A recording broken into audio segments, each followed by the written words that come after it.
aperçu du B-36, un des plus gros avions à hélice, à moteur piston, 70 mètres d'envergure, 140 tonnes au dégueulage en poids total.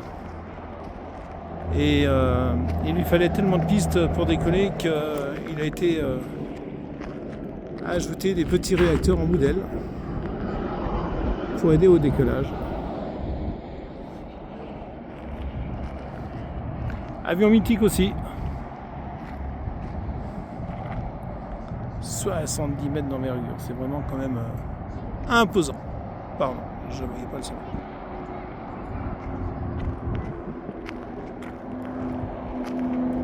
Allez, il y a encore 2-3 belles pièces par là. Alors ça, je ne connais pas du tout avec un gros truc comme ça dessous là. C'est un Lockheed EC 121T.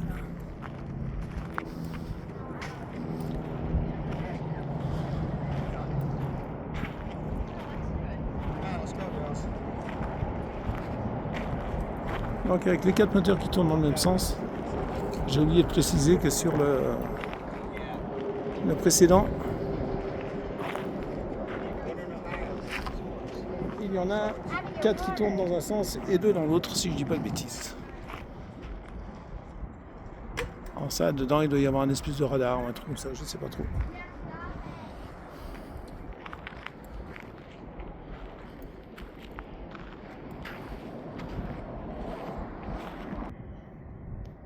Donc, contrairement à ce que j'ai dit tout à l'heure là sur le B-36, les 6 hélices tournent dans le même sens. Les 4 qui tournent dans un sens et 2 dans l'autre, ça doit être sur un autre avion. J'ai vu le dépliant tout à l'heure, enfin l'information tout à l'heure. Et j'ai pas vu l'avion en fin de compte. Alors encore un avion avec des hélices et des moteurs à piston, équipé de réacteurs additionnels. Et ben c'est le Boeing B-47. Et voilà. Peut-être le petit frère du B-52 ? Non. Comme par hasard. Ah, il y a des avions quand même. Ils ont quand même des formes très très étonnantes.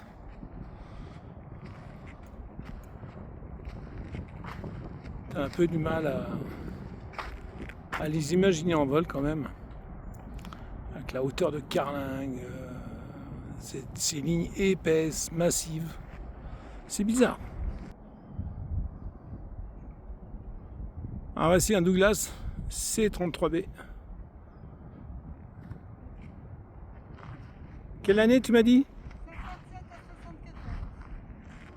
Voilà, donc de 57 à 74. Avec des formes toujours un peu très bizarres au niveau des trains d'atterrissage là.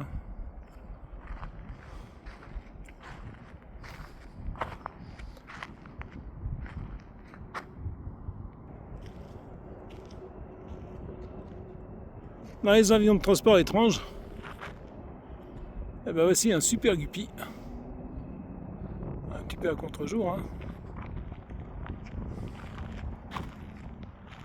Construit en 65 quand même. Hein. Moi je suis un peu ébahi par les années dans lesquelles tous ces avions ont été construits.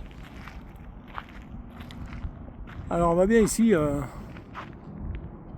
les 2 charnières qui permettent d'ouvrir toute la partie avant pour charger par l'avant. Et celui-ci est passé en mode un peu étanchéité par l'extérieur, j'ai l'impression. Tout est jointé comme il faut, les hublots sont cachés un peu sur l'avant là. Tout ce qui est au niveau des charnières là, c'est pareil, c'est tout jointé.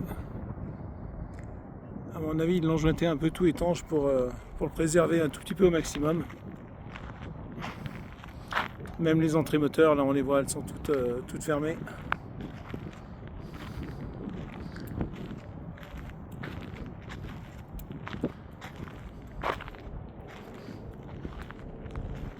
Et je vous explique pas pour remettre ça en état, pour faire une restauration ou pour le garder dans l'état comme ça, posé comme ça sur le terrain. ça doit être assez compliqué. Et bien sûr, encore un avion mythique, hein, le Constellation. Tout en aluminium rivé. Avec ses 4 moteurs. Et surtout, son empennage arrière très caractéristique. Avec ses 3 dérives.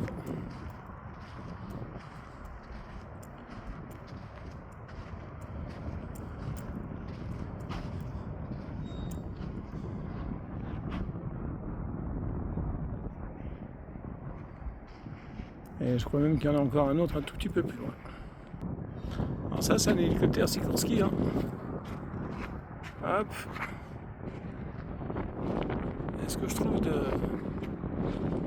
coquets? C'est les petits cônes que nous avons dans les échappements. On voit bien là le cône. Mais en plus du cône, on a une entrée d'air là, mais juste avant la sortie des échappements. Alors elle doit avoir naturellement son utilité.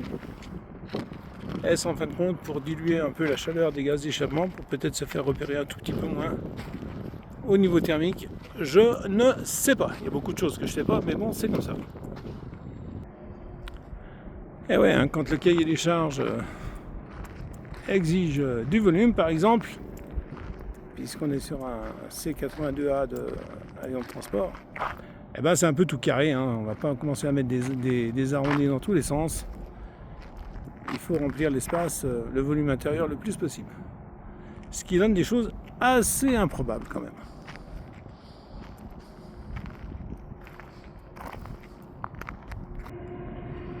Et là nous avons un Lockheed C141B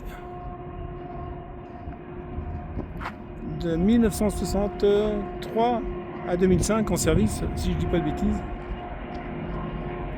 Ce qui est impressionnant, c'est sa garde au sol.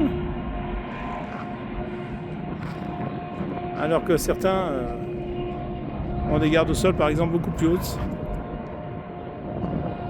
Comme celui-ci, mais là, forcément, on est un peu en aile basse avec des hélices à tourner.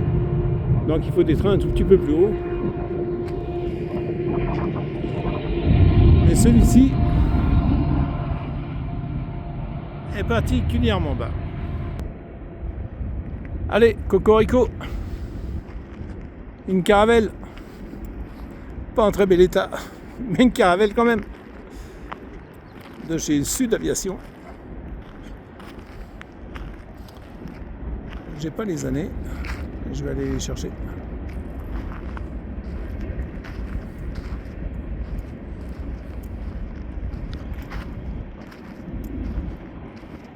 Donc de 61 à 2004.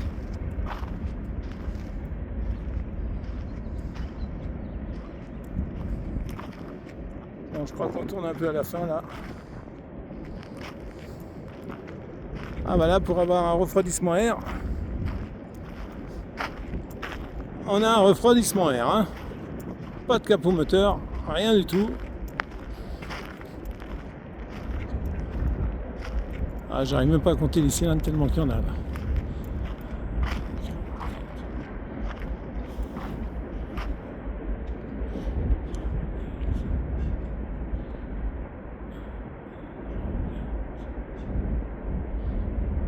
Je crois qu'on est à 9. Avec une petite hélice en bas dessous là pour le petit générateur.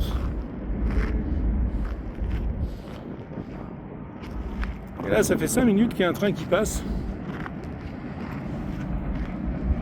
On retrouve là-bas.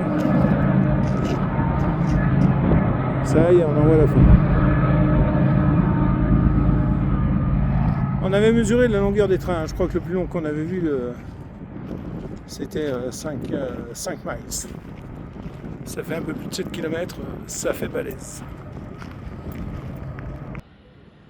On est revenu un peu à l'intérieur parce que dehors c'est un peu chaud. On vient vérifier un haul qu'on a déjà fait. Bon, voici un petit V1. Pas ce qu'il y a eu de plus beau naturellement, mais bon, il y a plein plein de choses qui sont pas très belles, hein, parce que c'est quand même tous des engins de guerre.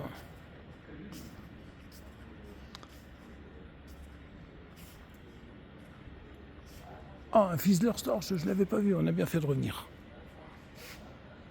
Ah ouais.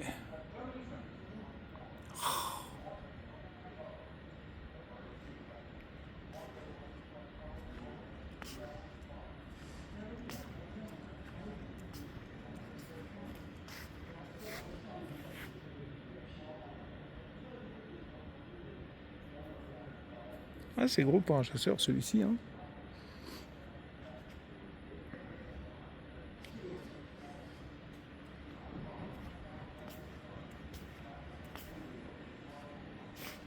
Alors c'est pas un Fizzler Storch. Si, Fizzlers, voilà. De chez Moran et Saunier. Je me rappelais plus que c'était Moran et Saunier qui le faisait. Le fameux B24 qu'on a déjà vu tout à l'heure.